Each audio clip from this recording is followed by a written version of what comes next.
नमस्कार मित्रों, आप लोगों का स्वागत है मेरे इस YouTube चैनल में स्टोरी मॉल। दोस्तों, आज मैं आपको एक ऐसी कहानी सुनाने जा रहा हूँ जो किसी फिल्म के स्क्रिप्ट से बिल्कुल भी कम नहीं है, बल्कि हमारे अपने देश में घटा एक ऐसा कड़वा सच है जो आपको शायद नहीं पता होगा। कभी यहाँ सुबह मंदिर की घंटियाँ और शाम अजान की आवाज़ से गूंजती थी। हिंदू और मुस्लिम पड़ोसी मिलकर त्यौहार मनाते थे। सेब के बाग, झेलम की धारा और डल की झील की खूबसूरती हर किसी को मोह लेती थी। लेकिन यह स्वर्ग एक दिन नर्क में बदल गया और लाखों हिंदुओं को अपनी जमीन, अपना घर, अपनी जड़ें छोड़कर भागना पड़ा। और हाँ, आप लोग समझ गए होंगे, ये मैं बात कश्मीर की कर रहा हूँ।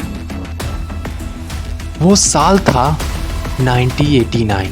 पाकिस्तान से आए आतंकवादियों ने कश्मीर में पैर जमाने शुरू कर दिए। धीरे धीरे डर का साया फैल गया। रात में मस्जिदों से लिटरली लाउड स्पीकर पे आवाज गूंजती थी कि रालियू चालियू या गालियू, यानी कि इस्लाम कबूल करो या फिर भाग जाओ या मर जाओ। लिटरली कश्मीर के हिंदुओं के घरों पर चिट्ठियां चिपका दी जाती थी, घर खाली करो वरना अंजाम भुगतना पड़ेगा। जो लोग इनकार करते उनके घरों में गोलियां चलती। स्कूलों के अध्यापक, डॉक्टर, सरकारी अफसर तक को भी जिन्हें समाज में सम्मान था, उन्हें चुन चुन कर मारा गया। डर इस कदर फैल गया कि लोग रात को सो भी नहीं पाते थे। काफी सोचने वाली बात है। जनवरी 1990 की वो काली रात हजारों लाउड स्पीकरों के साथ उठी। कश्मीरी पंडितों, कश्मीर छोड़ दो। तुम्हें लगता है कि वापस जाओगी तुम कभी वहाँ पे? हाँ। मन करता है वापस जाने का? हाँ। क्या कहते हैं मम्मी पापा, क्या कहते हैं कि वापस जा पाओगी वहाँ पे? नहीं।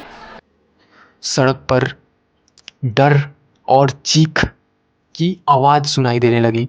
महिलाओं को खुलेआम धमकी दी गई कि अगर नहीं भागे तो उनके साथ अगवा कर लिया जाएगा।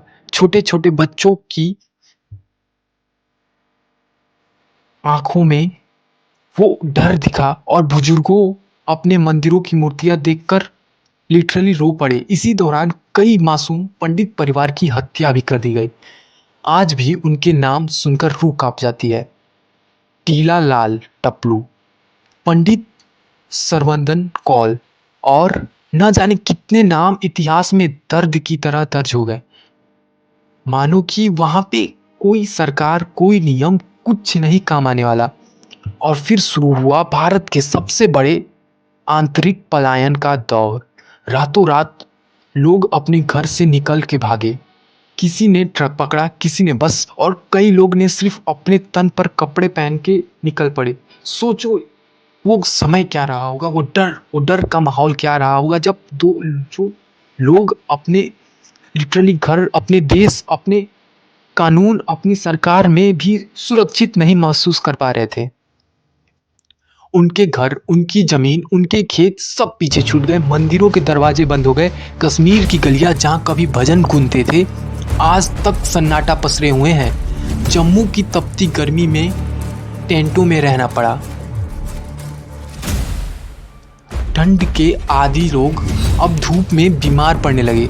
कई बच्चे तो उस दर्दनाक सफर में ही दम तोड़ बैठे। और जो लोग जिंदा बचे, उनके लिए पलायन सिर्फ एक शरीर का नहीं बल्कि आत्मा का निर्वासन था। आज इस घटना को 30 साल से ज्यादा हो चुके हैं, लेकिन कश्मीरी हिंदुओं की आंख में भी वो रात अभी भी जिंदा है।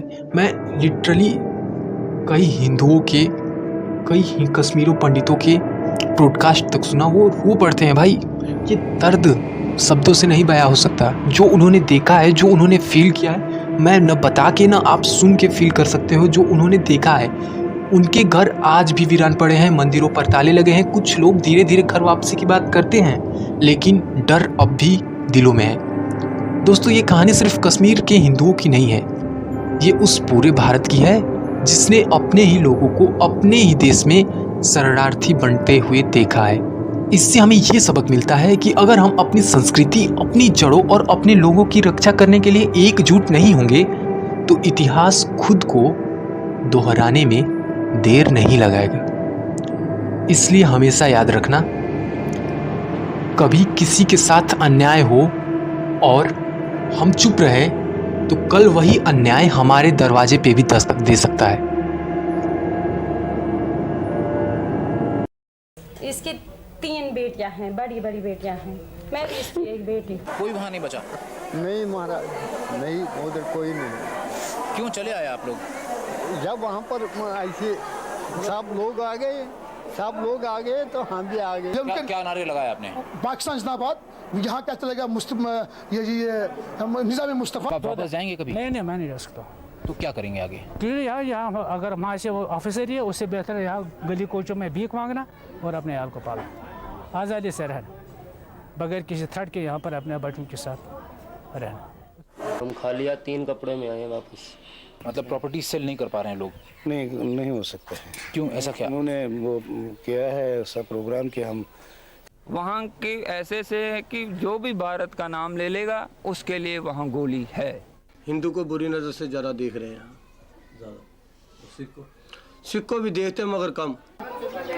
हिंदू को वो अपने जान से दुश्मन समझते हैं। ये तो एक प्रोपेगेंडा है कि हम आपको कुछ नहीं करेंगे, वो है, लेकिन दरअसल जो है इन द लॉन्ग रन जो है वो या तो उनको कन्वर्शन करेंगे या तो उनको मार डालेंगे।